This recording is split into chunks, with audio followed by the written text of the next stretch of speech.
Hello, one and all. I think it's time that we get back to talking about the lore and story of the Radical-9 saga. In 2022, the story opens in Aurora, Colorado, a town that has managed to maintain a semblance of normalcy following the collapse of the government 9 years prior. Life continues with schools focusing on education rather than profit, and a strong sense of community helps residents cope with the aftermath of the societal upheaval. Our protagonist is Andy Kress. He's a high school senior who once excelled on the debate team before it dissolved. He lives with his mother, Elena, who is grappling with depression after the death of her husband, and his younger sister, Jen, a talented soccer player. The narrative begins with the game in which Jennifer scores the winning shot, showcasing her talents amid the family struggles. As Andy goes through life, he adheres to 3 personal rules. Don't kill people, don't ditch your friends, and don't fall in love. Excitedly, Andy awaits the launch of Elysium, the world's first fully immersive virtual reality MMO developed by Technodome Inc. in collaboration with the enigmatic company Adata. With technological advancements having stalled after the government's collapse, Elysium represents a rare glimpse of progress. Andy is particularly thrilled to have won a contest that allows him to receive a copy of the game at home, bypassing the long lines on launch day. As he prepares to dive into the game, he watches a news segment about its launch event, noting that only 10,000 copies were available. This figure surprises him given the circumstances. The broadcast then shifts to breaking news about a stolen copy from the game allegedly taken by a teenage girl, which adds to his intrigue and anxiety as he gears up. In the game, Andy creates his character, choosing the username Dex to further disconnect from reality. His avatar closely resembles him, but features longer hair. After finalizing his setup, he is met with the Game Master, Jack Adata, a commanding figure who oversees the game. Andy is then transported to the basement of Castle Elysium, the game's central hub, which consists of 13 floors with unique environments, though this story's focus is primarily only going to show 5 of these floors. Inside the dungeon, he encounters Klein Guile, a player and former beta tester. They quickly bond over shallow humor, and Klein teaches Andy about the game mechanics. Andy discovers he's got a rare sword skill that allows him to split up his sword into 2 weapons, Sander's sword and a blade of pure energy, enabling dual wielding. As they explore, they face some members of Pythons, a snake-themed guild known for their treachery. Utilizing fire-based magic, the Pythons are powerful, but they have low physical defense. In a climactic battle, Andy and Klein do manage to defeat the Pythons, with the defeated players dissolving in a pixelated explosion. Victorious, the pair make their way to the first town, Novus Dande. Literally New Dande, because Dande is one of the towns in an unreleased novel called Habit Unto Instinct, where all of the town names in Elysium are a reference to that story. Andy and Klein attempt to log out of the game at about 1 a.m., only to discover that the logout option's been removed. Suddenly, the sky turns red, and a message from Jack Adata appears, announcing that 6,000 out of the 10,000 players have been killed in the game. Jack reveals that the players' VR helmets emit microwaves that scramble their brains upon defeat, leaving their real bodies in a comatose state. The only way for players to escape is to defeat Jack himself, after which the logout function will be restored. However, any tampering with the helmets will lead to fatal consequences for those inside. The narrative then shifts to Jen's perspective outside of the game, where she learns about the situation as she discovers Andy unconscious in his bed. As she navigates the breaking news, updates, and police visits, she interacts with Chief Caraway, the father of her friend Jake, who has a skin condition that makes him a bit self-conscious, being vitiligo. Chief Caraway offers to help Andy by getting him to the hospital, and in the game, Jack bids farewell to all the players, leaving Andy to grapple with the weight of his actions, which have led to the real fatalities of those Python players. Klein begins to comfort him, noting that they were unaware of the deadly stakes, and they commit to searching for Jack together. They then learn about Eldon, another powerful beta tester who is organizing an expedition to the 2nd floor, which requires at least 3 players to enter. While splitting up to recruit a 3rd member, Andy meets Athena, a girl who has been observing him. Despite feeling awkward and trying to suppress his attraction, he invites her to join their group. Athena agrees, but makes it clear she has her own motives and will be babysitting them. Athena will in due course reveal her name as Lindsay Barrett, so from here on out I'll be referring to her as Lindsay. Reuniting with Klein, who humorously shares his failed attempts to find a party member through his failed attempts at flirting, they decide that Andy should upgrade his gear. Leveraging his beta tester status, they visit the blacksmith shop, where they meet Gregor and Beth. Andy acquires a new sword named Elcor, which enhances his dual-wielding skills, and a lightweight armor called the Shroud of Darkness, granting him temporary invisibility. Tensions escalate in the town square when Lindsay confronts Klein, calling him a dirty beta tester. In response, Klein challenges her to a duel, saying if she wins, she can leave. If he wins, he demands to know her disdain for beta testers. The duel takes place in a newly constructed arena, with Andy observing from behind a protective force field. As the duel unfolds, Lindsay demonstrates quick strikes and quick defensive skills, contrasting with Klein's more strong paladin strength. Realizing she can't win, though, as her damage output is just not strong enough to hit his armor, Lindsay surrenders. She explains that her hatred for beta testers stems from her search from her older brother, who has disappeared inside the game. Moved by her story recalling his own sister, Andy convinces Lindsay to stay with their group, fostering a sense of unity among them as they prepare to fight the challenges ahead. The trio then discover that Eldon is actually Lindsay's brother, Aaron. Their reunion is fraught with tension as Aaron expresses anger over Lindsay for entering the game to save him. Defending her, Andy finds himself challenged by Aaron to a duel to the death. Klein warns Andy to take the duel seriously. During the duel, Andy struggles against Aaron, who severely injures him and rapidly depletes his health. In a moment where Aaron severely underestimates Andy, Andy manages to stab him, managing to turn the tide of the battle. Ultimately, Andy is able to defeat Aaron, who shatters into pixels just as Andy collapses from his own injuries, fainting from the toll of the fight. Moving over to Jen's point of view, she reflects on her life while lying in bed, recalling her first encounter with Jake in grade school. After being falsely accused of stealing a pen, Jake, a quiet and misunderstood classmate, spoke up to defend her. His act of kindness sparked a friendship between them, despite his struggles with vitiligo, and now back in the present, Jen hears her mother crying in her room, struggling with the family's financial troubles after losing her job. Remembering happier times with her mom, Jen feels a sense of loss. Suddenly, she sees Jake outside of her window, playfully mimicking Romeo and Juliet. He urges her to dress warmly, as they plan to investigate what happened to Andy. They head to Jake's father's office, using his dad's all-access pass to ride the light rail to the outskirts of town. Once in Jake's father's office, they search the computer for information on Technodome and Adata. They discover a heavily redacted file about an explosion at the Republic Plaza in Denver, noting that the Technodome shouldn't have been able to release a game after the company supposedly dissolved post-explosion. Traveling to Denver, they encountered a devastated landscape filled with abandoned vehicles and signs of the apocalypse. Jen finds a tragic scene inside a taxi, of a mother and a baby, both passed away.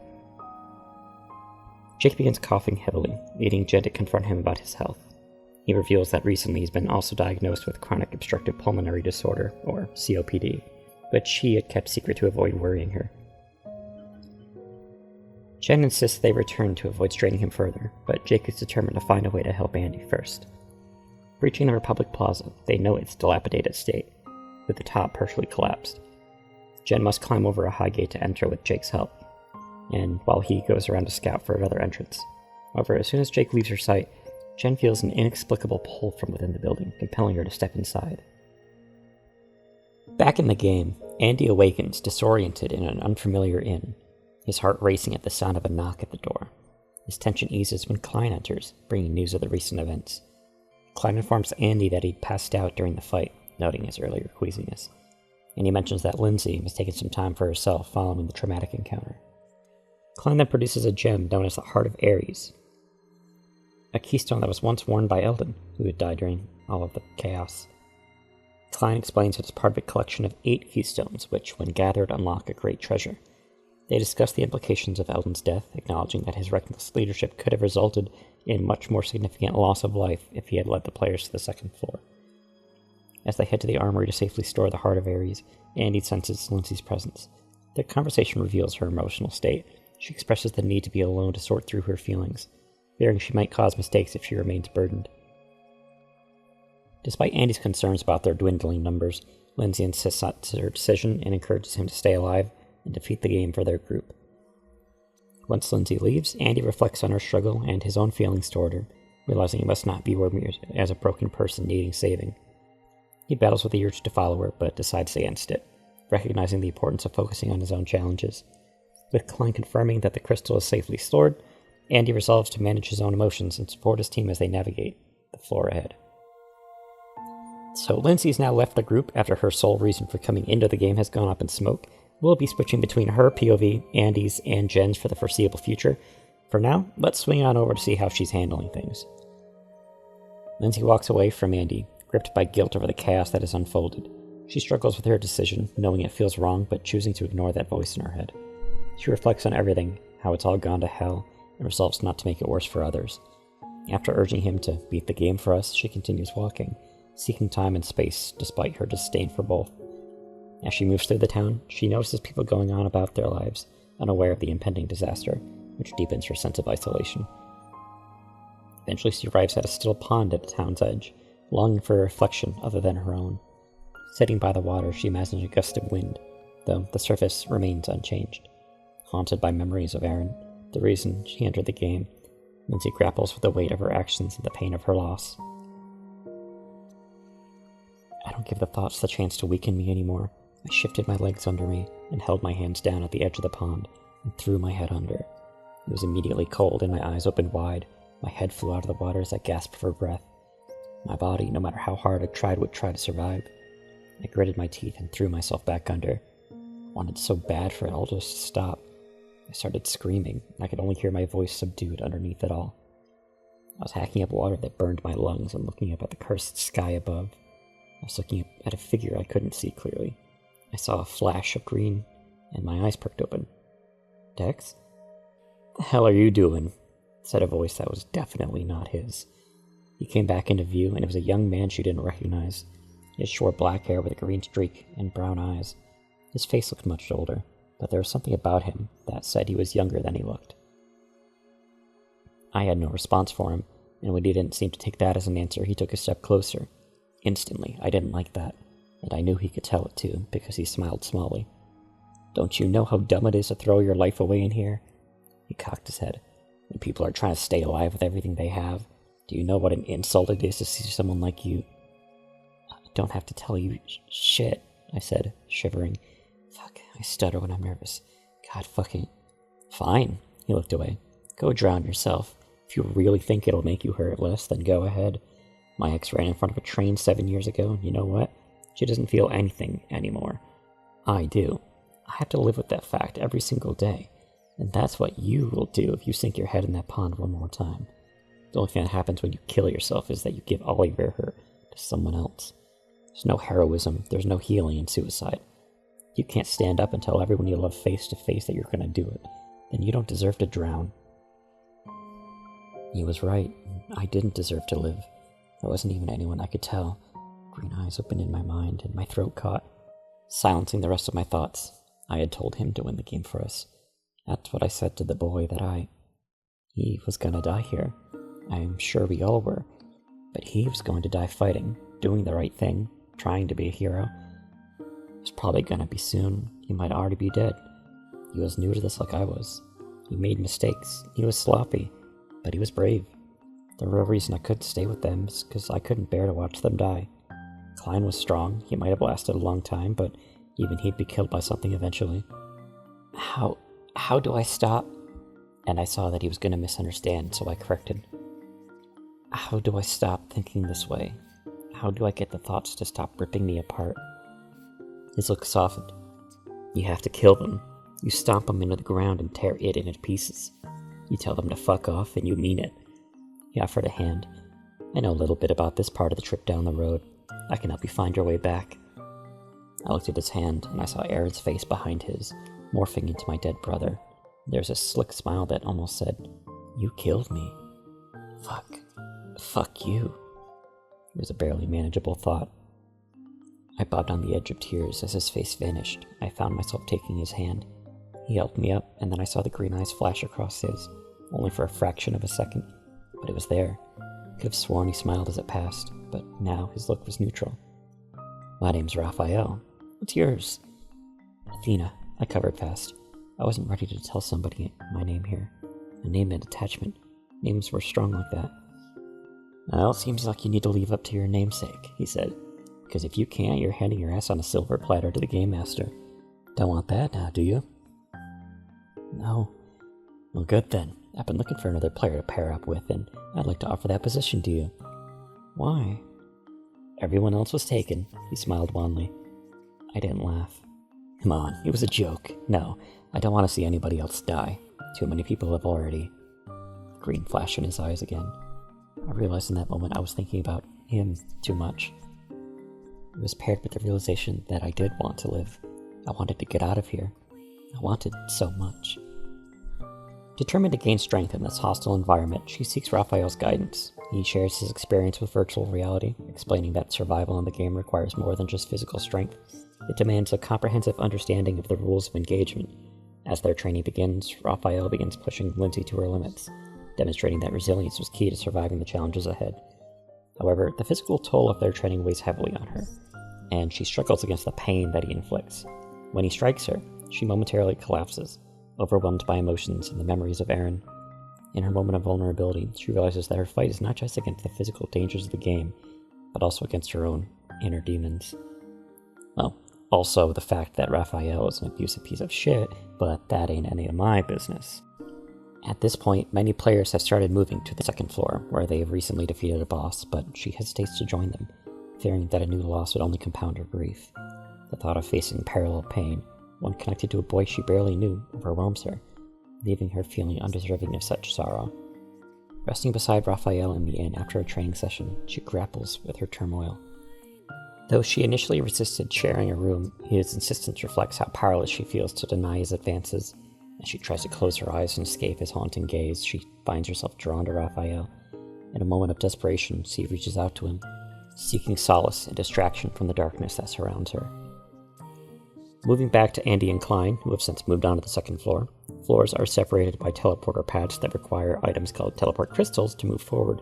Luckily, Klein has a few left over from Beta, but he'll have to restock soon enough. After arriving on the new floor that resembles a vast forest, Andy reflects on his sister's aspirations to study biology, humorously imagining that she'd excel as a forensic examiner due to her meticulous nature. As they move deeper into the woods, a scream disrupts the tranquility, prompting them to rush toward the source. They find a young boy surrounded by aggressive wolves. Andy springs into action, vaulting over a wolf to position himself between the boy and the pack. He swiftly takes out the alpha wolf with a powerful strike from his sword, Elcor. Klein arrives just in time to fend off two of them that were about to attack. Andy reassures the frightened boy, telling him he'll keep him safe as he prepares to defend against another wolf. As the fight intensifies, Andy uses his skills to eliminate the remaining wolves. He engages in a fierce struggle with one, ultimately overpowering it. After the battle, the young boy named Sam expresses relief and gratitude, but also anxiousness over his missing father. Klein and Andy offer to help him find his dad and help ensure his safety. Klein gives Sam a potion to heal his leg, and this is where Sam fully introduces himself, and the group agrees to team up so they can help protect the kid while they help find his father. Before they move, though, Andy notices a shadowy figure moving in the underbrush. As the figure emerges, it's revealed to be a woman named Rose who's clad in black armor, crimson accents, and wields a spiked whip. She claims to be Sam's caretaker, and demands that Andy hand him over to her. Sam clings to Andy's leg, frightened by Rose's presence. Klein recognizes Rose as an admin of the Python Guild, which catches her off guard. Their previous encounters become evident as she remembers Klein's awkward attempts to flirt with her. As the confrontation escalates, Rose reveals that she's not alone, and a group of 20 players emerge from the trees, effectively surrounding the group. Rose taunts them, asserting her dominance, and gives them one last chance to surrender Sam before she attacks.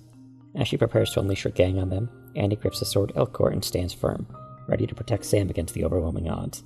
The tension mounts as Rose's gang closes in, signaling an imminent clash. As the attackers charge, one assassin reaches Andy first. Quick to react, he uses his shroud ability to become temporarily invisible, swinging and catching the assassin off guard, knocking him down. The fallen assassin yells in frustration as a healer tries to attend to him, but Andy tries to twist the assassin's knife away and sends him crashing onto the healer. As they each try to flee, Rose ensnares Andy with her thorned whip, pulling him to the ground and inflicting painful wounds. Struggling to free himself, Andy hears a cry of pain and turns to see Rose falling to the ground, shot by a mysterious young woman with white hair and a bow. Resembles the goddess Artemis. The woman, introducing herself as Luna, quickly accesses Andy and asks if he can fight. As she demonstrates her skills by shooting another mage and dodging attacks, Andy's inspired by her confidence. She will later introduce herself fully to Andy as Arya Avery, so from here on out I will call her Arya. Arya continues to rain arrows down on their foes, pinning Rose to the ground and causing chaos among the remaining attackers. Klein, who's been battling fiercely, takes advantage of the distraction to regroup and gain the upper hand against one of the mages. Encouraged by the unfolding scene, Andy helps Sam to his feet and prepares to assist Klein by launching bursts of light at the remaining mages. The tides of the battle are shifting, in with Arya's unexpected support.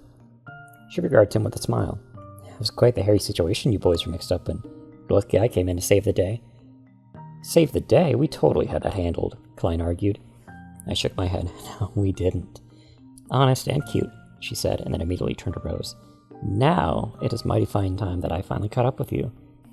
Conniving bitch, was all Rose could mutter out. She was too weak to pull the arrows out of her body. Do you two know each other? We used to be partners in the Pythons. I left when the game turned out to be real shit, so she put out a hit on my entire group. Couldn't take the fight to us herself, so she had her thugs from her clan do it. I was the only one who made it out of the ambush, and so then I made it my goal to get her to pay her dues. She looked to me. Sure, you have your own reasons for fighting, so in that sense, for this fight, we had a common interest. Andy expresses his belief that there must be a way to stop the unnecessary killing, rejecting the notion that killing Rose is the only solution. Arya shares her disillusionment with the Python Guild, stating their aggressive approach only intensified after the game revealed the real consequences of death. Arya at this point then asked to join Andy and Klein. Despite Rose's mocking remarks about Arya's intentions, she genuinely expresses a desire to fight against their common enemy. Just then, a loud roar shakes the ground, causing alarm. Andy turns to Rose for an explanation, but she feigns ignorance, claiming to be incapacitated. Klein decides that Andy and Arya should investigate the source of the roar while he watches over Rose to prevent any malicious actions from her. Sam is instructed to stay behind for safety. As Andy and Arya approach the source of the menacing roar, they encounter a massive creature known as the Ultimate Chimera, a terrifying blend of various animals, including a lion's body, a goat's head, and a snake for a tail. The creature emits a fearsome scream that shakes the surroundings. Startled, Andy hides behind a tree while Arya identifies the Chimera as a boss from the game, noting the orange crystal pendant it wears, recognized as a keystone. Realizes defeating the Chimera is necessary to obtain the keystone, which could help them get closer to getting out of the game. As they prepare for battle, they sense the creature has spotted them, heightening the tension. I'll cover the front, you take the rear, I called out to her. How gentlemanly of you to save me the rear. She fired 3 shots at the head to get its attention. Arya deftly dodged the snake's biting and gnawing. She took her bow in 2 hands and pulled it apart to reveal twin knives. She sank one from the side, just under its left eye, and ripped downward. I caught a glimpse of its crimson fangs that looked like they could have punctured a school bus. Maybe if I could get on top, I could get better control of the situation. Control is what keeps me alive. I ran at the beast, who for a second looked confused in why its prey was offering itself so easily. I jumped, stabbing Elcor into the beast's leg, hanging on with my other arm. I heard a roar of pain from all 3 heads, but I kept going. I felt like I was climbing a mountain of fur, using Elcor as my stability on the way up. You okay up there? Arya called. The beast spun on itself.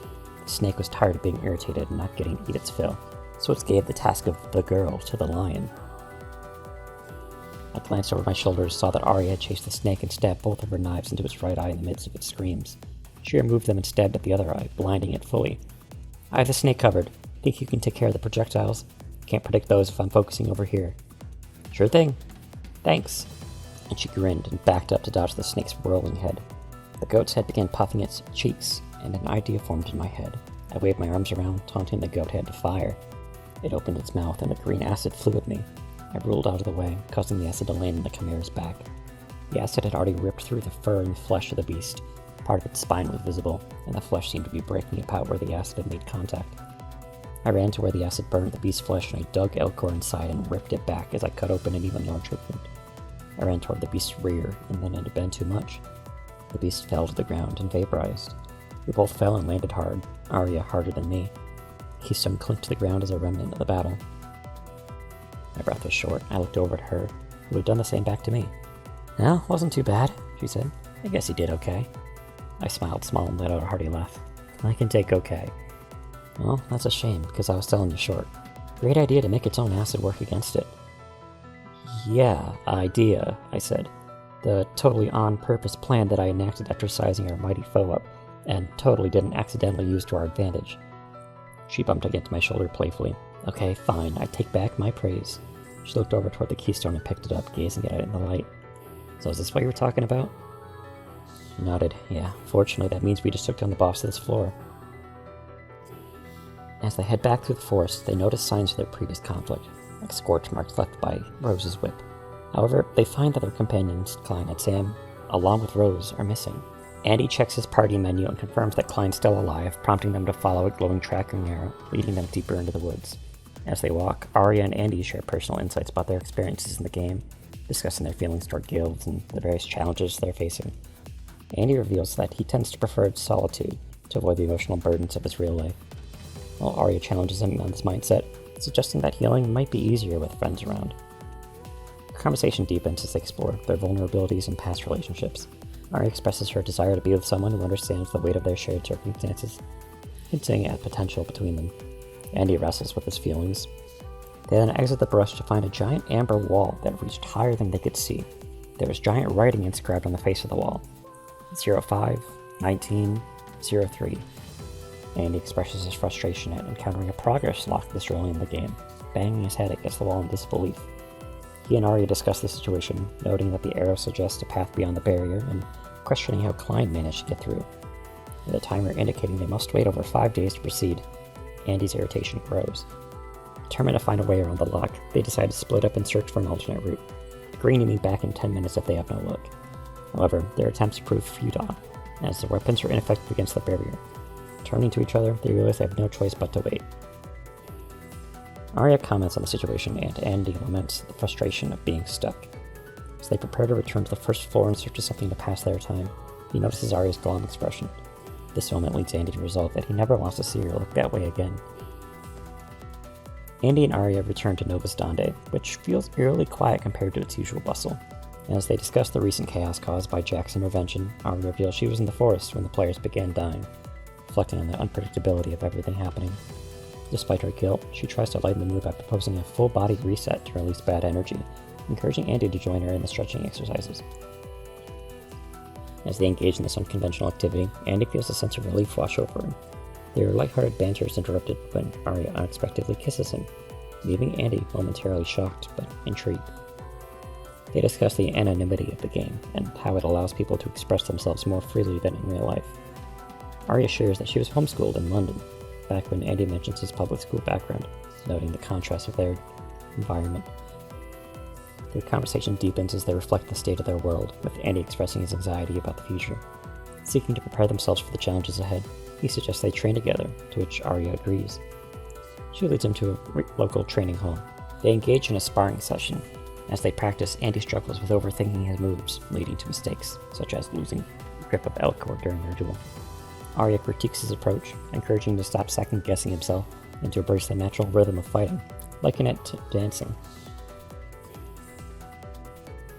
At this, Arya playfully teases Andy about his lack of dance skills. She invites him to join her in a dance to help him find his rhythm and gain confidence. As they move together, Andy's surprised by how natural the flow feels, contrasting his usual awkwardness.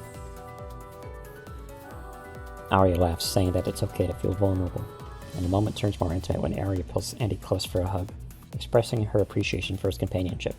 As they step back, Andy spins Arya in a playful dip. They continue their training in sparring expressions. As they practice, Arya demonstrates her skills with their daggers and her bow, while Andy struggles with his coordination but begins to grasp the rhythm of their combat. During the fight, he surprises Arya by catching one of her arrows and using it to his advantage, ultimately managing to get close enough to point a sword at her neck, claiming an unconventional victory. Arya is taken aback by his quick adaptation and blushes, which Andy notices. After this, she suggests they take a break and find an inn to rest. Andy reflects on how long it's been since he's had a proper rest, acknowledging the toll that all of this time has had on him. When Arya mentions the inn, Andy awkwardly asks if they could have separate rooms, fearing any misunderstanding about their relationship. Arya reassures him that she was hoping for the same, diffusing the tension between them. Andy reflects on his relationship and past traumas while walking with Arya. The conversation shifts to Klein and Sam as Arya expresses interest in getting to know them more. This prompts Andy to share his thoughts about them. Sam was a boy searching for his father, and they had just met, so there wasn't too much about him that he knew. And Klein. Andy describes Klein as difficult and somewhat problematic. There was a bit of homophobic tendencies and a bit disrespectful towards women, but he'd also acknowledged that Klein saved his life during previous encounters with hostile players. Arya reassures Andy, suggesting he doesn't have to justify his friendship with Klein, and encourages him to focus on the possibility of positive change. Their conversation becomes more philosophical, with Arya proposing that Andy might be able to help Klein grow beyond his negative traits. Andy laughs off the idea as cheesy, but considers it more seriously. Their lighthearted banter evolves into a deeper connection, and Ari expresses optimism about the potential for change in people. The narrative shifts when Andy wakes up at the end to find Ari at his door. She appears anxious and wishes to share more about her story, revealing her troubled upbringing in London, where strict population control laws led her to being an illegal child. Ari explains how she was hidden away by her father, a government official, to protect her from the consequences of her existence. Tragically, her brother Matthew was taken away and killed after he was discovered. Haunted by guilt for surviving while her brother had perished, Arya shares her father's decision to send her away for her safety. As they discuss their shared experiences of loss and guilt, Andy empathizes with their pain, recalling his own childhood trauma of witnessing his father's suicide. It is at this moment that Arya asks to stay in the room, and it fully introduces herself as Arya Avery. The passage ends with Andy feeling a sense of relief and connection as he drifts off to sleep beside her. Back in reality, in the Republic Plaza, Jen explores an abandoned receptionist office, noticing its stark black and white decor. While searching for clues, she discovers papers about meetings with a Mr. Radica, whom she suspects is the head of the company associated with the game. Of course, with our knowledge that we know that Mason Radica was just another scientist. Hearing a noise from upstairs, she assumes that Jake has found a way in and decides to take the stairs for safety. On the second floor, she encounters debris-blocked doors and eventually finds an open room with scattered papers, one of which highlights the words Lantrate and Dicoberine. Confused but intrigued, she moves to a seemingly intact desk, discovering schematics and a small flash drive. Suddenly, an older man in a white suit, named Jay Ryan, approaches her, warning her against rushing outside. He reveals he's also investigating the company behind Elysium, suggesting a sinister connection between the police and the game's creators. When Jen questions him about his motives, Jay explains he was a former co-worker of Jack Adata and left because he disagreed with trapping players inside a virtual world. He reveals that the police are corrupt and aligned with them. Jay's goal is to find a way to enter the game without causing players to fall into comas, intending to restore the logout function. It is at this point when they are interrupted from sounds of a siren from outside. Jen is witness to Jake's father arriving on the scene. Thinking he's going to scold Jake for taking his keys, she's horrified to see that he shoots Jake and piles him in his cruiser before leaving the scene. It is at this point that Jen, alone, decides she can't back out of the situation now. Moving back to Andy and Arya, they engage in a deep conversation about their chosen names and the identities behind them. Arya had chosen Luna, inspired by a character from Harry Potter, who represents individuality and resilience. The days pass, and on the final night, Andy has a nightmare that reveals that the countdown isn't for when the barrier is going to be erected. It's a countdown for when flames will engulf the lower floors, killing everyone inside. He shares his concerns with Arya, and they agree that they need to act quickly to cross the barrier before the time runs out. However, when they seek support from others, they begin to face skepticism. Though Arya backs Andy's instincts, determined to find a solution on their own, they head into the forest toward the barrier. Amidst an eerie silence, they hear a metallic noise and rush to investigate, discovering that a group of players in a chaotic fight. In the midst of this, a girl named Serafina is injured, and the group hints they may have found a way to cross the barrier. Now, we're going to quickly follow back with Lindsay as she's training with Raphael. A very easy difference to see the two people training who are clearly not in sync with one another. Lindsay engages further in sparring, both with her mentor and tormentor. Despite landing a hit with her katana, Raphael quickly gains the upper hand, using aggressive tactics that leave her gasping for air. As their verbal sparring turns physical, Raphael belittles her, claiming she's still the broken person he found. This provokes her further, igniting her anger and desperation to assert her strength. But despite her determination, Raphael's manipulation and physical dominance overwhelm her, culminating in a painful kiss that signifies both her defeat and his continued control. Now, moving back to Andy's POV at the barrier, Andy's group faces a harrowing challenge, learning they must push themselves to the brink of death to cross. One of the players, Book, overwhelmed at the thought of hurting himself, panics and flees, leaving the remaining members at their last legs. Another member, Jax, suffers a severe breakdown, leading to a tragic fate that highlights their vulnerability. Despite the overwhelming pain, the group decides to head toward the mountains for another new direction. Andy struggles but finds a surge of energy, helping Arya and another player, Pella. They feel hunger for the first time, marking the journey's toll on them. The reality of their injuries becomes evident, especially with Arya's bloodied legs, indicating that the world is more real beyond the barrier. Spotting a cave on the mountainside, Andy contemplates the risks, while Arya reassures them they all share responsibility for their journey. Inside the cave, Pella uses their electric magic to illuminate their path. When a snake-like creature attacks, Andy reacts instinctively, showcasing his growing skills. The group's dynamic lightens with humor, revealing Pella's feelings of jealousy about their relationship. They soon notice teleport bats, crucial for obtaining crystals needed to progress at the top of the cavern. After a chaotic chase, when they saw light, Andy cleverly turns invisible to strike the bats, with Arya providing cover.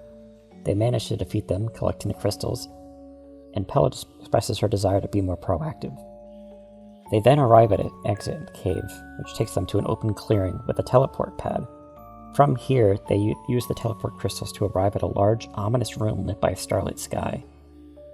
Arya uses her menu to locate Klein, discovering he's still alive, but in danger of Sam. The atmosphere is then foreboding. The display indicates they're not on the expected third floor, but instead a different that is unnumbered. Upon finding Klein injured and slumped against a big structure, they quickly support him. Klein reveals that Rose took him by surprise and transformed into a powerful plant monster, incapacitating him with a toxin. As they regroup, they realize the game has drastically changed. They now bleed and can no longer heal with the endgame potions. Klein expresses confusion over the time that he lost, believing it only to be hours when it was actually the 5 days. With determination, they prepare to confront Rose, climbing to the top of the spiral staircase where they encounter her, now fused with a giant flower. Andy, Arya, Klein, and Pella face off against Rose at the top of the altar. They find themselves with the cobalt flame burning in a pit where Sam is suspended above by chains, unconscious. Rose summons spores to attack them, but Arya counters the power of her keystone necklace, dispelling the spores and surprising both her allies and Rose. In the chaos, Klein manages to cut off part of Rose's tail, but she retaliates by capturing Pella with her thorny appendage, getting a fatal blow and ending her life. Klein tries to intervene, but it is too late. The fight continues as Andy navigates the petals of flowers that Rose has transformed, while urging her friends to stabilize her. Arya and Klein coordinate their attacks, with Klein ultimately rescuing Sam by cutting his chains. As the battle reaches its climax, Rose, weakened and connected to the flower by fleshy cords, attempts to rise but fails. Andy cuts the cords, causing Rose to scream in agony as her monstrous form begins to collapse. "Ah!" she muttered out, coughing up the liquid. "Go ahead, kill me. I don't want this anymore. You've won," she said. "Why did you bring Sam here? Why did you need him?" I asked. Rose looked at me like I asked her something in a foreign language. "It goes so much deeper than you. I don't want anything of it anymore. I shook my head. "No." "What?" "I'm not stooping to your level. You don't deserve to get off that easy," I said, and then I looked at the others. "We're leaving." "Seriously?" Klein asked. "We're just gonna leave her here? What if she comes back for us?" "You know I will," she coughed hoarsely. "I have no other choice." I looked from him to her. "No, that's just an excuse. Sure, if you go back to your guild master, that Orochi." My eyes flashed over to Arya. "Then yeah, I'd bet you're as good as dead for failing. But you don't have to do that. You don't have to do anything but survive. Survive and know that I warned you about this." I got up close in her face. "You and the rest of your guild ambushed us from the very start, and it's because of you that I had to take my first life. Those people you took into battle with you, they're dead. They're not nameless mooks who do anything you say. They were people. Who am I to treat you the same?" I asked and stood back up, looking to Arya and Klein. "Come on." Arya nodded and set Failnaught, her bow, back. Klein was looking at me with a look of pride and nodded. "Man, that was some heavy shit, but I agree with you." He turned to spit on Rose. "But fuck you." After their intense confrontation with Rose, the group moves past her onto the altar, where she lied defeated. Andy feels overwhelmed, particularly about Pella's death, and expresses his frustration. Arya comforts him with a hug, reminding him that they are not completely unsuccessful. They were able to save Sam. They turn and see the unconscious boy in Klein's arms, looking peaceful.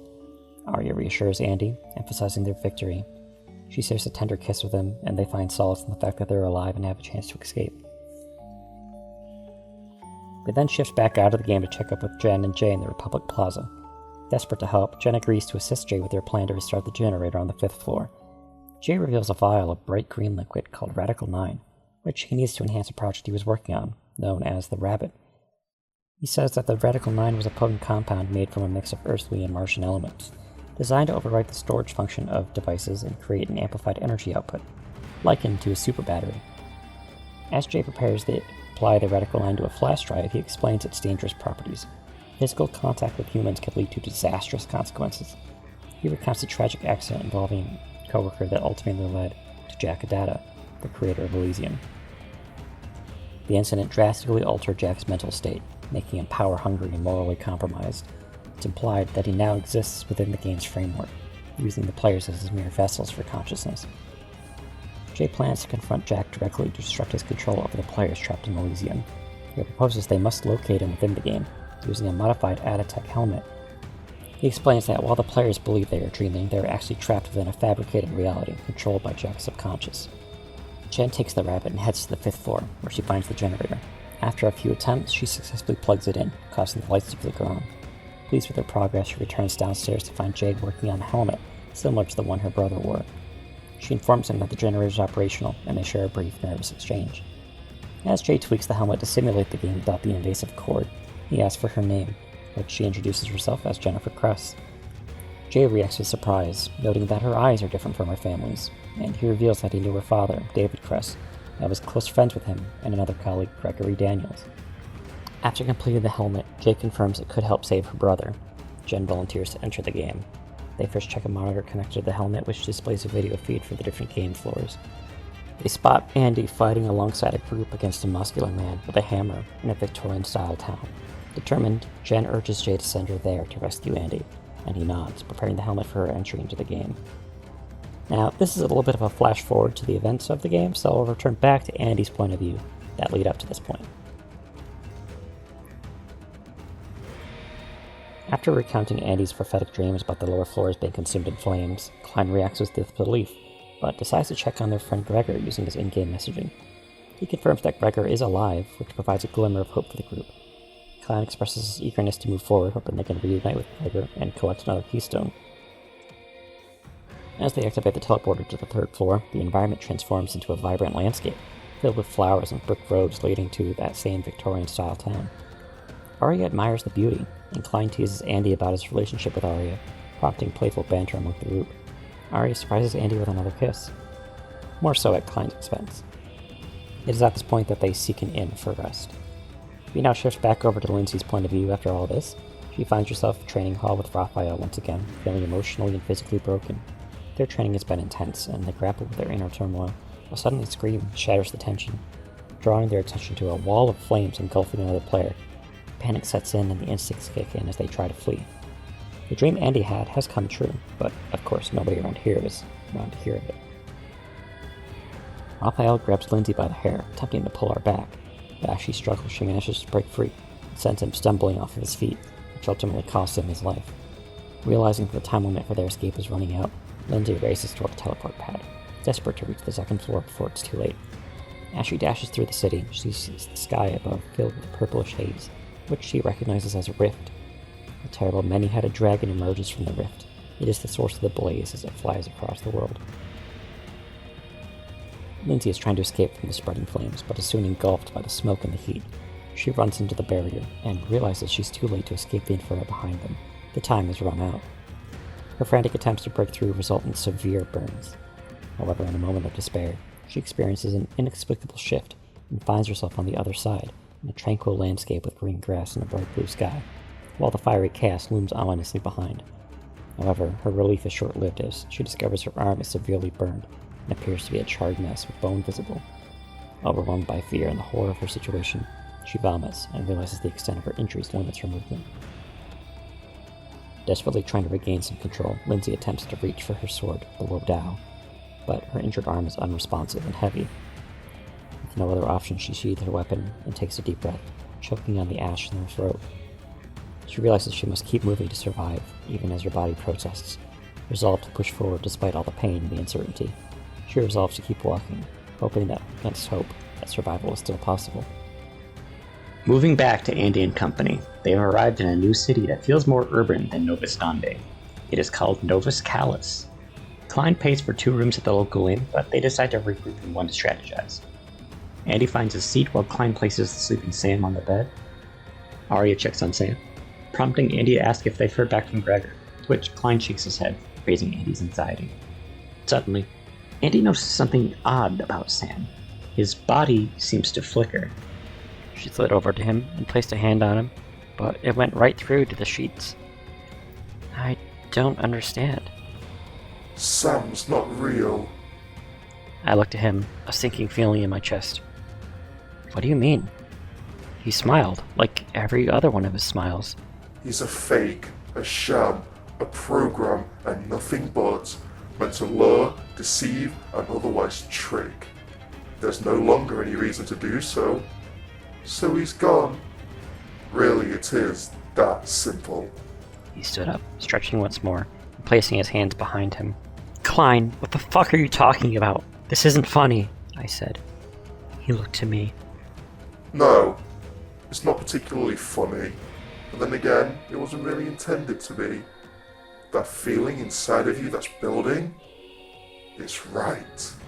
So, you're him? Klein smiled again. He tapped his foot on the ground as if impatient, but his face said he could do this all day. Slowly I started to see changes from his facial features. What I had known as Klein had completely disappeared from his face. It melted away, growing older, and we were face to face with a man that I didn't recognize. He had hazel eyes and short blonde hair. He cocked his head. You can call me Jack. He walked over to me, looking down. I have been looking for you for some time. I am glad to know that no time was wasted. Me? I asked. What do you mean? And what the hell do you think you're doing keeping us in this game? This is all you, right? Yes, this land is of my will. I care very little about how much you understand of it. My purpose under the name Klein was simply to confirm a theory. I have, and will now be taking my leave. Leave? Oh, fuck no, buddy. I stood up, nearing his face. We found you. You're letting everyone out of here. His lips pursed. Well, you didn't find me if I revealed myself. And I don't think I shall. But you tried. And in the end, it may not matter. But you can take some solace in the fact that it was a solid attempt. Well, that was your mistake, I said. We've got you cornered in this room. Jack's face lit up. Do you actually think I'd be so foolish to leave myself defenseless? This body here is an extension of my own will. You could try to kill it if you would like, but I exist separately. You would gain nothing and lose much. Do you still dare to try? I gritted my teeth. You bastard! You son of a bitch! Language, Andrew. I would have thought your mother would have taught you better. It felt like a rod was jammed up my spine. He looked at me with incredulity. Oh yes, I know all about you. Didn't I say? I was looking for you. He smiled at my horror and then stood up tall. Well, if that's all then, I'll be taking my leave. If you're so penchant you can try to find me, keep climbing your ladder, boy, and you just might find what you're looking for. If not, then enjoy this world I've built as long as you can. It'll be my greatest gift to you. He turned to Arya, looking at her softly, and then grinned. You made a wise decision staying still. Your life is spared. You think I believe your crock? She asked. Hardly. He turned a curious look toward her. Well, not as wise as I initially guessed. Arya drew out her bow and fired an arrow. It soared through Klein, who grinned but didn't move. You just don't understand. But that's okay. It'll click in time. What do you want? I asked. This seemed to surprise him. He turned from her to me. You obviously want something. You said to find me? What? Is it to kill me? Why are you here? Kill you? It's hardly that simple. Why? He walked over to me, throwing out an arm and grasping my throat in an instant. I felt his cold grip seal around my neck. I could do that right now. He dropped me to the floor. I could have done it back when we first met or when you fainted after Eldon died. My goal isn't to kill you, Andrew. But don't be mistaken. You won't make it out of this game alive. My goals don't guarantee your safety.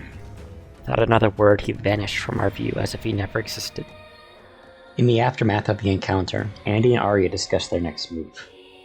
Despite the chilling revelation of Klein being Jack, Andy decides that their plans remain unchanged. They resolve to continue, despite their many setbacks. After some rest, Andy awakens to find Arya sitting up in bed, deep in thought about their chaotic situation. They discussed the possibility of contracting an old weapons expert that Klein had previously brought up for some new gear, though Andy expresses concern about the costs. Arya insists it's worth reaching out, and once she sends a message, they decide to explore the town while they wait. As they venture outside, they are struck by the unusual sensation of wind. They notice a giant clock tower speculating might need the lift level of the cave. Suddenly, a blood-curdling scream shatters the atmosphere, prompting them to rush toward it. They arrive at a horrific scene where Gregor stands menacingly in black armor, wielding a massive hammer. He's just killed another player, as another version of him splits off like a perfect clone. He brutally pursues a fleeing survivor. Disturbed by Gregor's violent transformation, Andy prepares for the confrontation, instinctively drawing his weapon and urging Arya to provide cover. I ran up to meet the third Gregor copy. He lifted his gargantuan hammer over his head, and I swung my sword out to his legs. He offered a roar and pushed up against me with the heft of his weapon. Arya fired 2 shots over me and 1 in the sky. The second swung his hammer in an arc and blocked the first 2. The third landed perfectly from above and shattered the copy into pixels. The fragments returned back into the original Gregor, who stood by. He lifted and slammed his leg down. 2 more copies erupted from his body in a shower of the fragments. 2 more joined those copies, and then 2 more. They encircled us, 8 of them in total. The fuck? Arya said. His copies have less durability than the original. Do you think he has to split his life in half to meet your copies? I don't know, but I don't like it. Cover me? Arya asked. Of course. She unlocked her daggers and I went invisible. She ran forward and stuck one of her daggers into a copy's chest. He shattered and returned to the original. 2 Gregors were running toward it from both sides. I thrust my sword into the chest of the one closest to me. Arya spun on her heels and drove her daggers into the chest of the other. Both of them dissipated, revealing a third who thrust his hammer out, sending Arya back. She tripped and fell. He towered over her, and I... Dex? Lindsay was standing on the edge of the battlefield holding her arm. I looked for a fraction of a second, but that was enough time for... Gregor brought his hammer down. No! The world went silent. One of the remaining Gregors picked me up and held me tight. I dropped my sword. I couldn't focus. My vision went blurry. My mind was racing, but no thought stuck. I screamed louder than my lungs would let me. I felt my whole body vibrate, and a sudden light enveloped me. Gregor's eyes opened wide. I opened mine to darkness. I wasn't held down anymore. I didn't have anything on me. All I saw was a small ball of concentrated glowing light. I walked over to it. Inside the center, I saw some color. I went deeper, until I felt myself falling inside. Gregor's eyes opened. Wherever we were, I was looking at things from his point of view, unable to move or speak. Up above was a small, candlelit ceiling. Something at the edge of his vision started to flash. It looked like a symbol of some sort, almost like the Greek letter alpha. It kept flashing until Gregor focused on it directly. The symbol changed and now it started to spread text across his vision. You will head to Novus Calus, it said. You know your purpose. Kill as many as you can before you are killed. You are to begin immediately. This will be our final communication. Do not fail me. Andy rips himself out of Gregor's mind as he's reeling from the traumatic experience of witnessing Arya's death. He's initially overwhelmed by grief and despair, struggling to communicate with Lindsay, who tries to encourage him to stand and fight for his life. He manages to take advantage of the situation he has placed Gregor in, and manages to end him. As he begins to try to process his trauma, it is at this point when Jen enters the arena. She confronts Andy about abandoning her during the chaos, and despite her anger, she is determined to help and introduces Jay, who can communicate through her helmet. Jay claims he can assist them in escaping the game, stirring mixtures of hope and skepticism. As they begin to process the event, Andy takes time to bury Arya's body in flowers, reflecting on their bond and the losses they faced. The group reconvenes at an inn, where they talk about each of their harrowing experiences, including Lindsay's insights on the lower floors and the fire that captured so many in its claws. It is at this point when Jay reveals that Jen really should know the truth of her birth, leading Andy to disclose that Jen is not his biological sister, truth that he kept to protect her, and this revelation unveils deeper family secrets, including Andy divulging the truth of his father's suicide, and Jay adds in the connection to Jack Adata, being her birth father.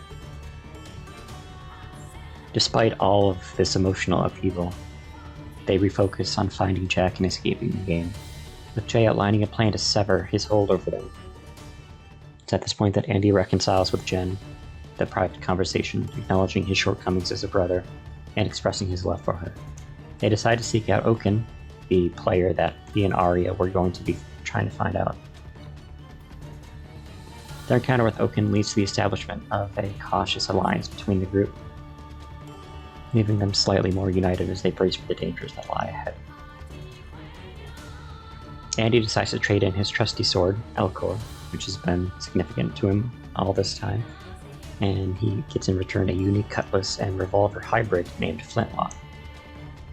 Despite his initial hesitation to part with Elcor, Andy recognizes the necessity of upgrading for survival in the game. Next, Lindsay steps up to replace her sword, the Bow Dao, as her injuries prevent her from wielding such a large weapon. Oaken introduces her to the Lamps of Longinus, a spear with historical significance which she eagerly accepts. He also offers her a set of purple armor that enhances her defense, which she equips immediately. Oaken then turns to Jen, unsure of what she might need. Lindsay reveals that she has been collecting funds since she's been with Raphael, so she does allow Jen to acquire a silver cane named Zarathustra, suitable for a spellcasting class. The group discusses the importance of practicing their new weapons, as Andy had informed them of how many training sessions he had with Arya previously. And Oaken directs them to a sparring hall located in the commercial district. Before they leave, Lindsay suggests that Oaken join them on their mission, but he declines, recognizing the risks involved. As they exit the shop, Oaken locks up, and the group heads out to follow his directions, determined to prepare for their upcoming battles in the quest to escape. While training, Jen is practicing with her newly acquired staff, but accidentally unleashes a fireball, causing some chaos and prompting apologies. After a brief demonstration of her abilities, she asks Lindsay to help test her combat skills. This training session lasts for hours, during which Andy practices using his new weapon as well. He gets comfortable with its mechanics, including its gun functionality, but accidentally shoots Jen in the head, causing a moment of panic, despite her inability to die in the game. Jay warns them about the risks of drawing his Jack attention if he keeps responding. As the training winds down, Jen expresses her exhaustion and concern for her mother, revealing she hasn't been able to rest properly. Andy offers to help Jay help her get home safely.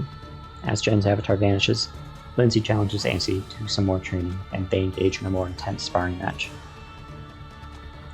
During their fight, Lindsay's frustrations about her brother's fate come to the surface, and in a moment of anger, she accidentally injures Andy with her lance. Though hurt, Andy reassures her it's part of training and encourages her to channel her emotions more productively. After tending to his wound, he insists on continuing the training, demonstrating their commitment to improving their skills and also being a more healthy sparring partner for Lindsay. Now, pulling back out to reality with Jen and Jay, Jen removes her helmet after feeling exhausted and achy.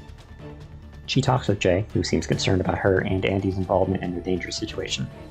Jen reassures him that she chose to be here, and she can't back out now given what's happened with Jake. As their conversation continues, Jen reflects on her home life, revealing the struggles that her mother, Elena, and Andy has had in raising her. Jay offers to help Jen around the house, showing his willingness to support her during this difficult time. Jen appreciates the offer, and they discuss finding resources for her mother once the immediate crisis is resolved. Once they're back home, Jen sneaks back in, feeling guilty for hiding her activities from her mother. And as she settles in, troubling thoughts of Jake consume her. Overcome by exhaustion, she falls asleep, and experiences a vivid nightmare, which we've gone over in the last video. This is when Jen was seeing the escape with Gregory Daniels and his eventual death. Then, awakening in her bed, Jen feels unsettled, but determined to take a mental health day from school the next day. She leaves a note for her mother, expressing her love, and she calls Jay to reach out for support. Returning back to the game, with Andy's point of view, we return to him and Lindsay training together.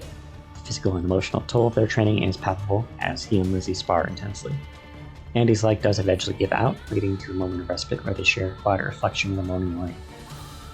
Lindsay confides in him, revealing that she struggles with understanding herself and her feelings, which she links to the intensity of their training and everything that's come before. She expresses gratitude for Andy's presence. Andy finds it challenging to articulate his feelings in response to Lindsay's vulnerability. He acknowledges a mutual spark of attraction between them, but wrestles with his emotions, particularly in light of what happened with Arya. Their conversation deepens as Lindsay admits she might have unfairly pinned her feelings onto him, and they agree to take things slow just as friends with books.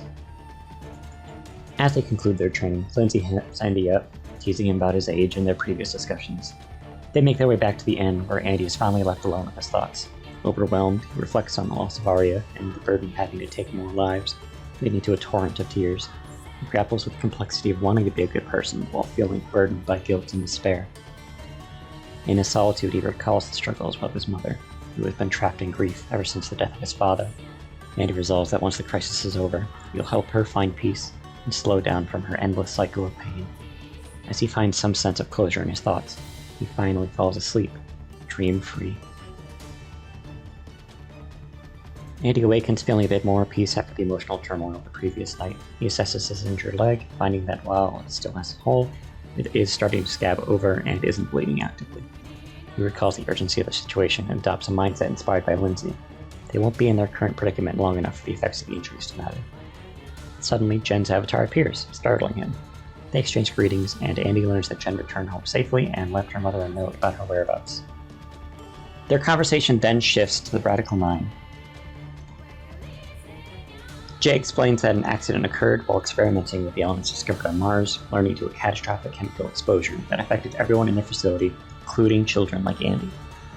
Jay reveals that Andy is likely affected by this compound, which can cause serious changes in personality and abilities.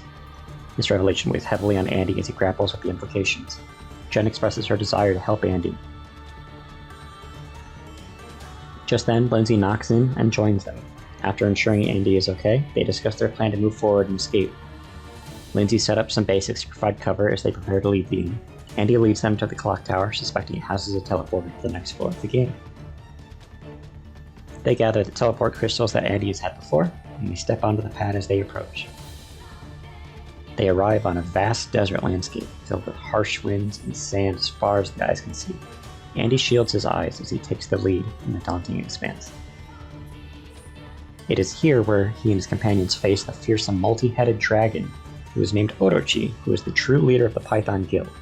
Lindsay identifies the creature as the one responsible for the previous attack on the lower floors, and panic sets in as they realize it has a keystone, making it an even more significant threat. As Orochi lunges at them, Andy quickly assesses their situation and starts to fight back. Despite his efforts, the dragon proves resilient, retreating into the sand and re-emerging with three heads attacking simultaneously. In the chaos, Andy finds himself climbing one of Orochi's heads and, with a well-placed shot, manages to severely injure it. Lindsay seizes the moment, using her Lance of Longinus to inflict further damage. Amid the fight, Jen channels lightning to combat the dragon, and Andy experiences a strange vision just like he did with Gregor as he gets closer to Orochi's core.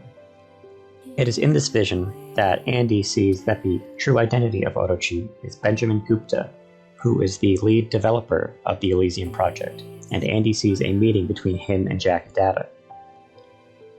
As Orochi continues to wreak havoc, Andy confronts the entity within the dragon, ultimately finding a way to merge the human essence within the beast, allowing him to extract the Heart of Hades, a powerful keystone that can create portals, which explains its travel between the floors.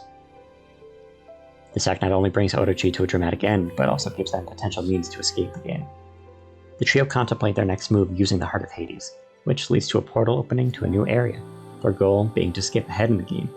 However, this is more challenging than they think, as different views of potential landing spots realize it's more dangerous than not.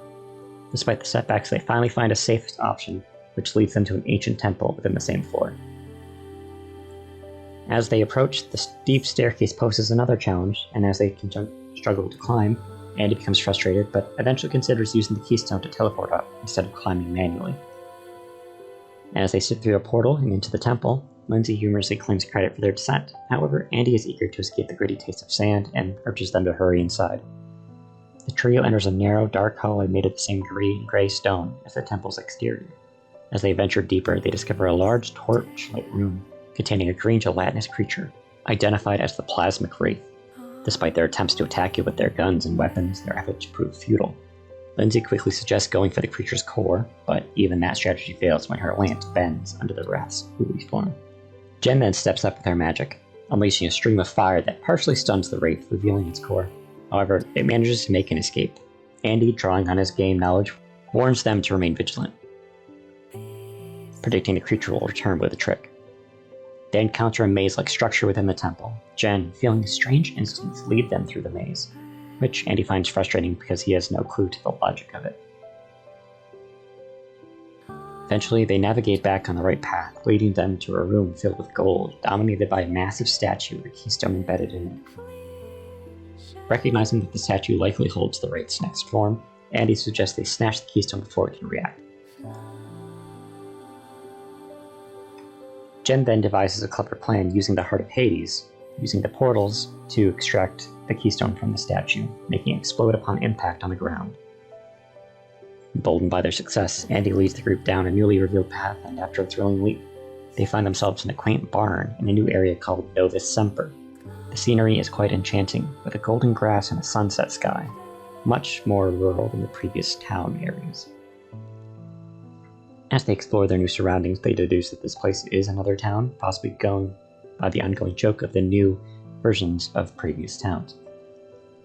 After confirming the area is deserted, Lindsay suggests a break, while Jen decides to return home, promising to return later.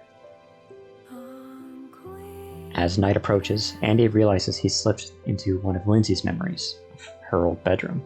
Despite his instincts to pull back and avoid the memory, he feels compelled to confront it to protect himself and Lindsay from potential danger. He hears distressing voices and a scream, prompting him to retreat, only to find himself face to face with Lindsay's anguish. He seeks to comfort Lindsay, who is dealing with guilt and a massive trauma of her past, specifically regarding her brother Aaron's attempts to protect her from their abusive father.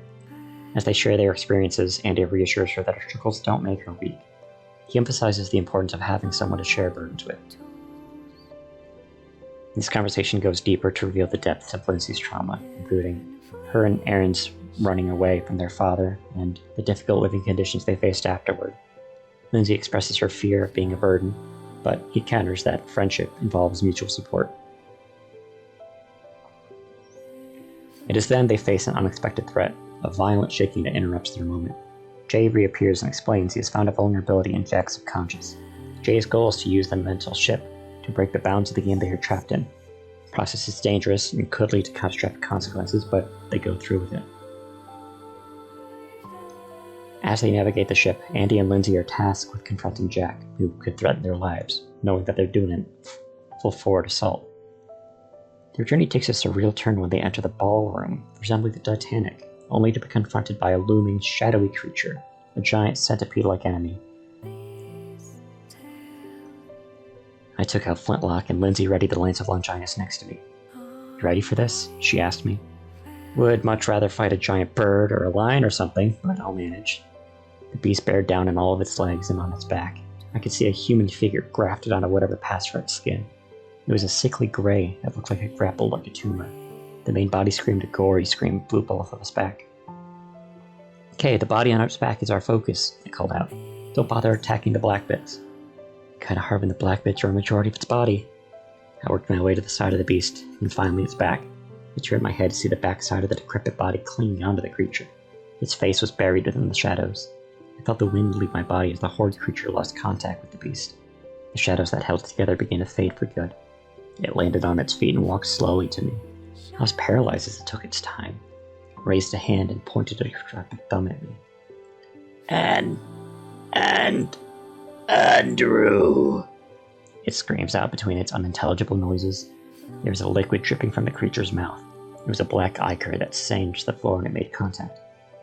"I'm not afraid of you," I yelled out, bringing Flintlock upward, changing it back into a sword. Lindsay ran up to the figure's side and lunged her lance out, but it jumped past her, letting her slide to the ground alone as it rushed towards me. It grabbed my head with both of its bony hands and forced my head down, forced me to look at its rotting face. "Lindsay, help!" I try to yell, but it comes out in short bursts. The creature screamed once more. Its sound pierced my entire body. I could feel its screams inside of my chest. It nearly snapped my neck, pulling my head, and I let go.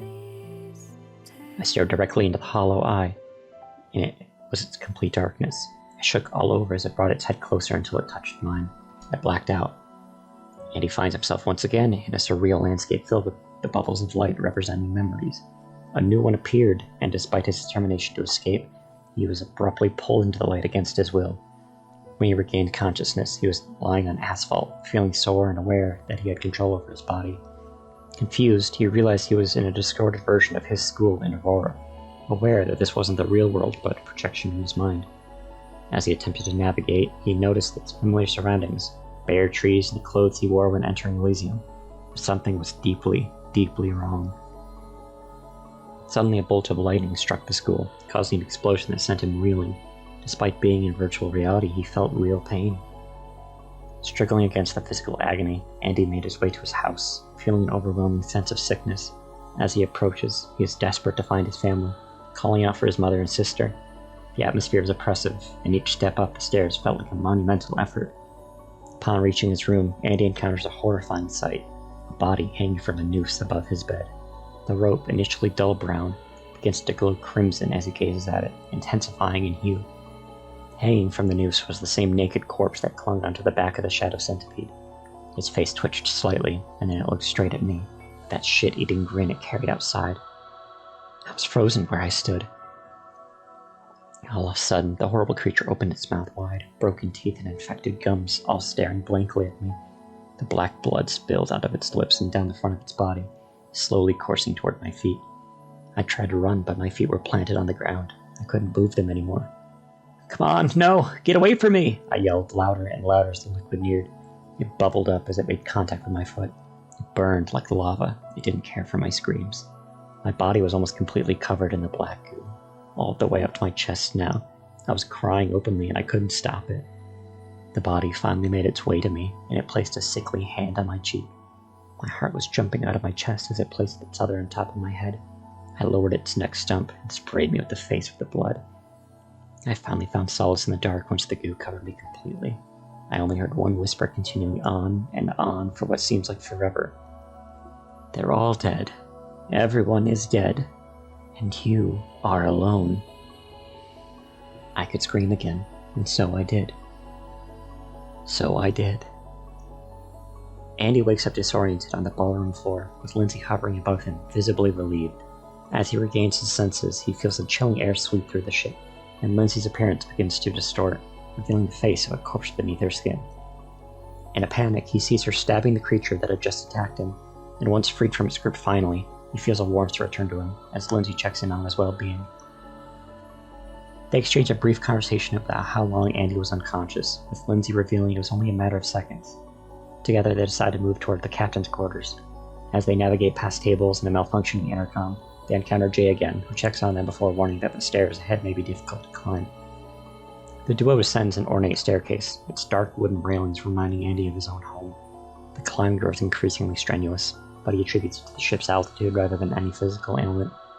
Upon reaching the top, they find a sealed metal door, which surprisingly opens easily. Inside the captain's quarters, they discover a room lined with computers. Andy reports this to Jay, who is not currently viewing their surroundings. Lindsay remarks on the lack of functioning screens, prompting Andy to investigate. He identifies one computer that appears operational, and when he approaches it, he taps a key, bringing up a black screen with green text on it. Jack Adata, 2008. Error. J. Ryan, 2008. Colorado. Under surveillance.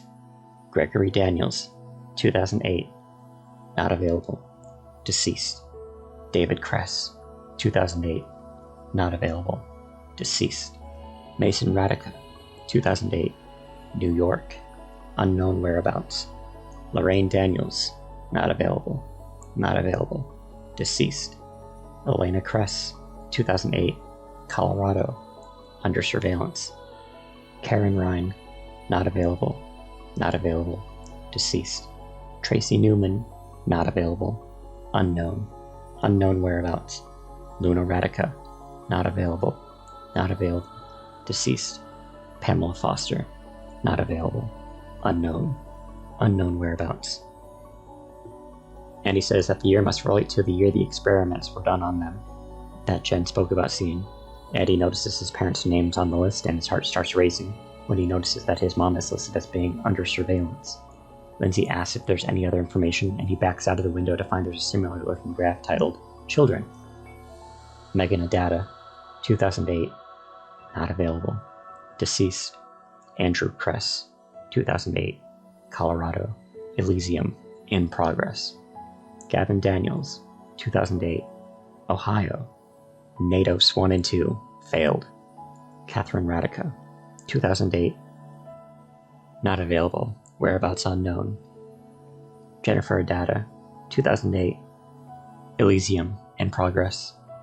Samuel Adata, 2013, not available, deceased. Sarah Newman, 2013, unknown whereabouts. John Ryan, 2013, New York, under surveillance.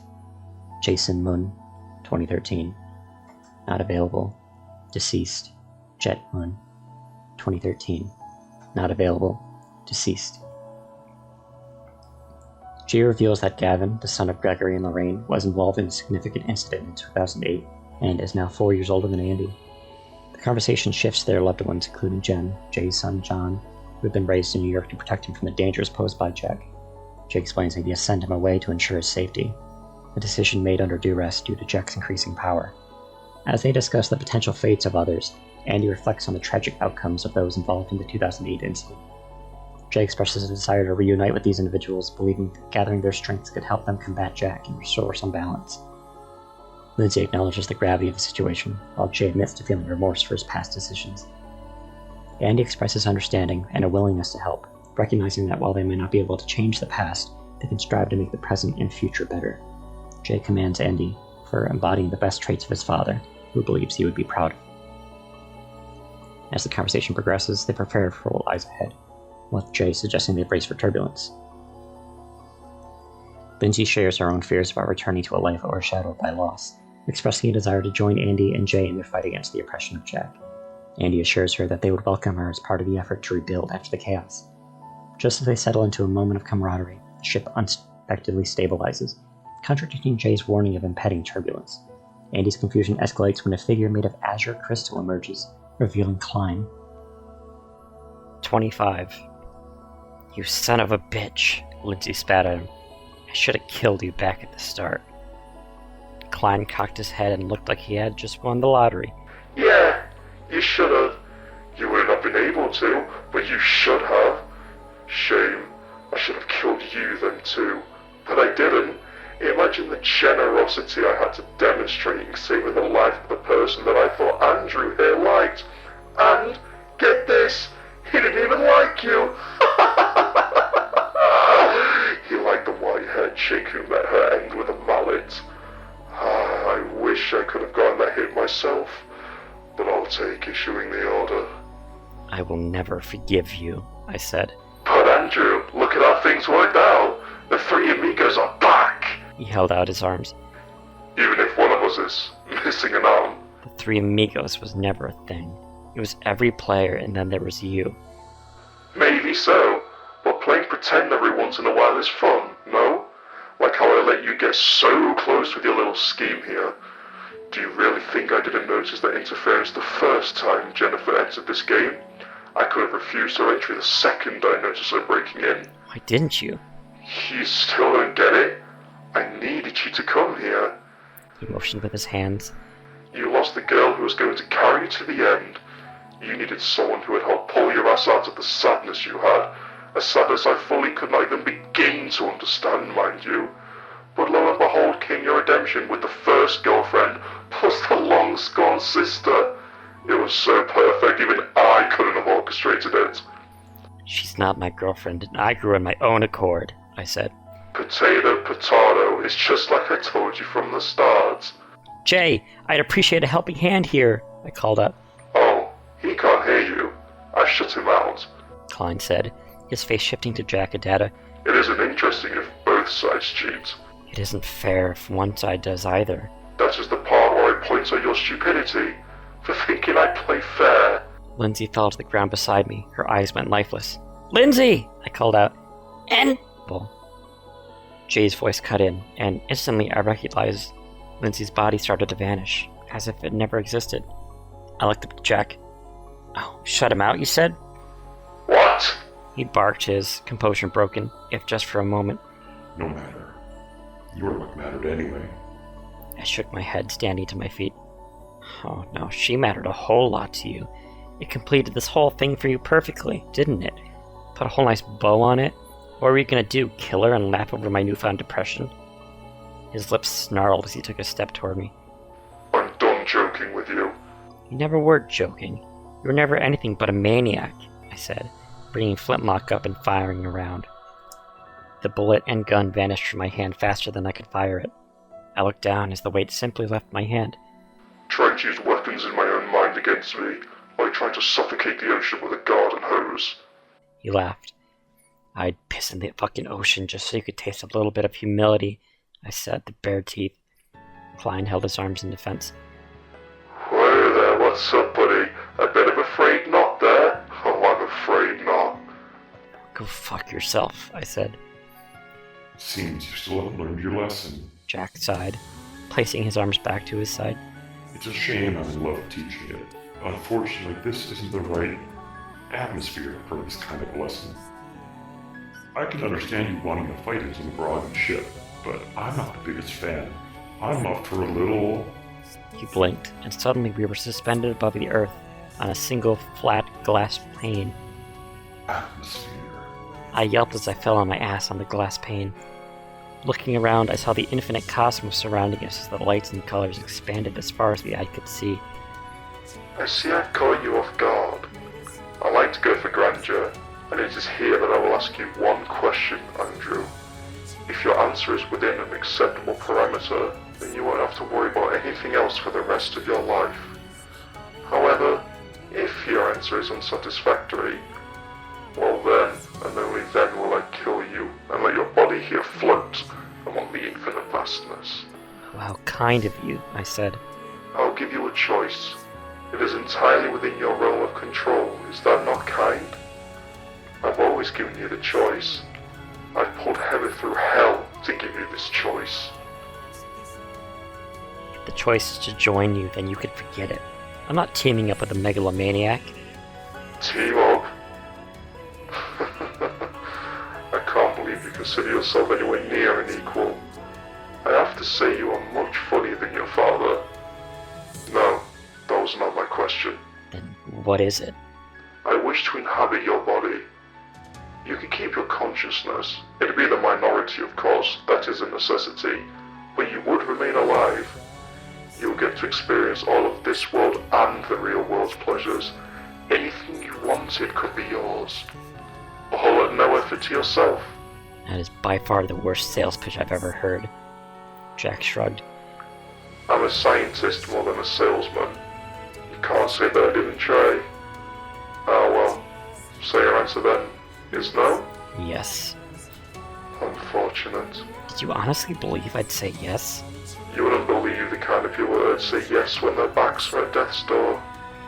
Even the purest of heroes eventually break. You're no pure hero yourself. No, but I'm the hero who's gonna kick your ass and put an end to your bullshit. Not the first person to say it, not the first to fail. He took out a ring of keystones from under his coat. They all shined brilliantly on the ring. To wonder what could be done when you control all the powers of the universe, he marveled. How do you have them? I assumed you could have figured that out. I wanted them, and so they came. It is that simple. That's... I gritted my teeth. Not fair. You're not the first to say that either, Andrew. Face it, everything you have said and done, will say and will do, has been done, said, and tried before. You're far from the first, and you shall end up like all the rest.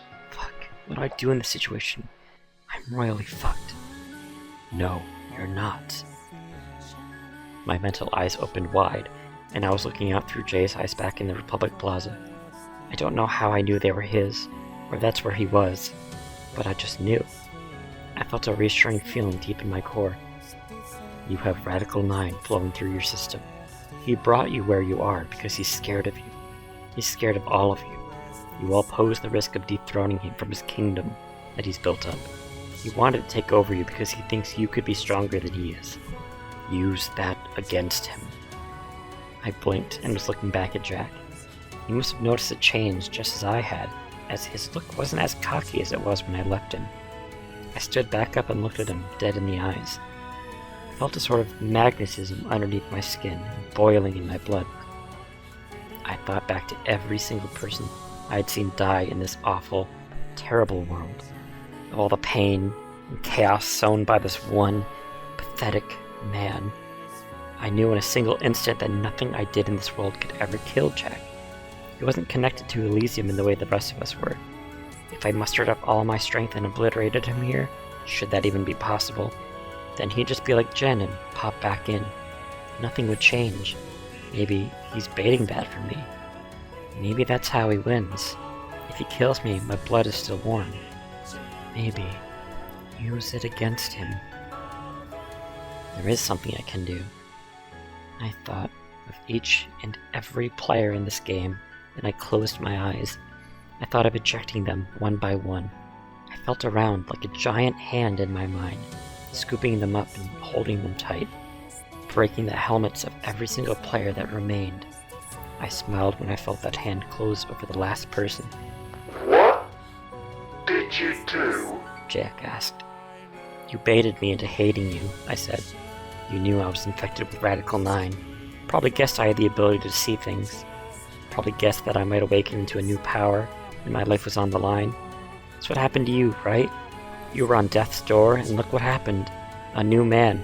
How do you know that? You thought that by baiting me, you'd get your fresh body, without the attached consciousness, because you knew you could take over me at any time you wanted. But if my consciousness existed within it, you were scared I could take you over. I am not scared of anything. You were terrified, so you led me here so you could break me to my last legs, literally and figuratively, so you could have everything you wanted. I started to shake my head. But I won't let you. I released all the other players, just like that. It was easy. No, this isn't how it is supposed to be. Leave my work alone. He rushed me, but he faced a wall. He pushed against it and made some leeway, but he was making quick work of it. But I couldn't tell he didn't expect there to be a wall in the first place. You son of a bitch, come here! I'm leaving, Jack. I know I can't kill you here, I said. I've been against killing from the very start. You knew that. You tried to exploit it, but guess what? You're gonna get what you want. I'm only gonna kill one more person, and it's gonna be you. You are doing nothing but feeding on the slugs of the earth! Jack roared. Goodbye, Jack, I said, seeing the world around me vanish into a dewdrop. I know about Megan. She was an accident. Andy awakens in a hospital room the next morning. He is disoriented and struggles to adjust to his surroundings, realizing he's been kept alive during his time in the virtual world. As he collects himself, he is filled with a sense of urgency to reunite with his family, particularly Jen.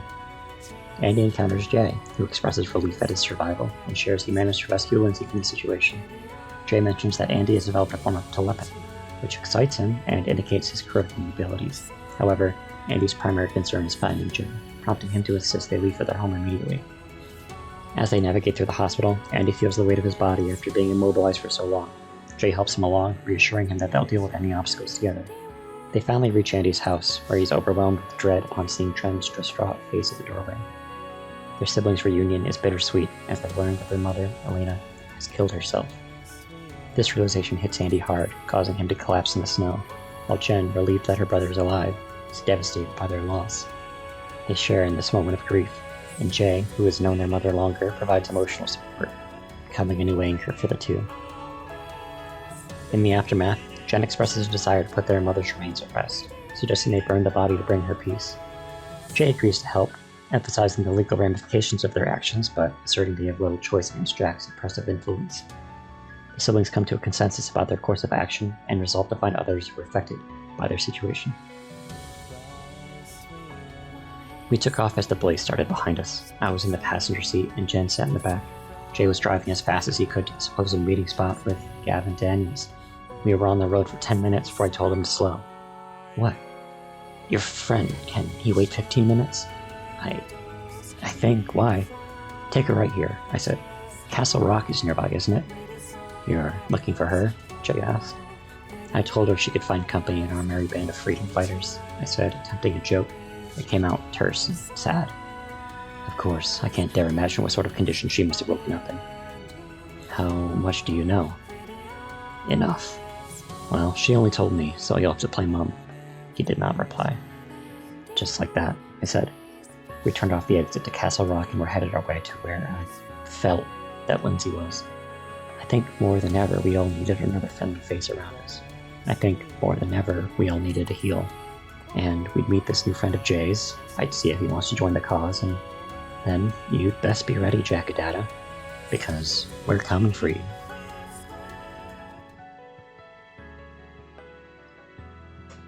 And that's where we're going to leave it this time. We have now covered the story Radical-9. And since we covered Telos in the previous episode, we are now caught up and ready to cover the year 2029 with the story Dreamer. We'll be checking that out next time. If you want to check out the rest of my stories, I have them available for free on web-based versions on my Royal Road. I also have paperback and hardcover versions for purchase over on my Amazon.